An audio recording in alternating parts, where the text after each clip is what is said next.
Senin namaz okуп атканың бул Аллага болгон сүйүң сен. Сени субханалла сакал коюп алганың Аллага болгон сүйүң бул сен. Sen oruza karma atkан bu sen Allah'a olgatar kıl, Allah'ın süyüp kalışın bu sen.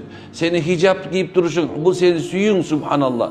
Bu seni eğer zikir kılıp duruşun, Allah'ın olgan süyün, Allah'a olgan süyün bu seni subhanallah. Emneken senin har bir kılıp atkan, Allah için kılıp atkan işin, har bir Allah için kılıp atkan mamelen bu sen Allah'a olgan süyün maşallah.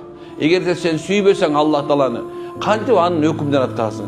Dünyada dele eğer de biröөнү жакшы көрбөсөң, сыйлабасаң, ал сага бир нерсе буйра турган болсо, бир нерсе сурана турган болсоң, акылыңан чыгып кетет, же унутуп каласың. Аят унутуп калган турбайм деп басып кете бересиң, туурабы? Ошонун себебинен сиз менен биздин жүрөктөрдө сүй, Аллага болгон сүйүү болбосо, буундай Алланын буйруктарын аткарыш оор болот экен да. Ошол сүйүүнү ойготуш үчүн Алла Таала экен Кур'ан, ошону пайгамбарды жөнөткөн экен.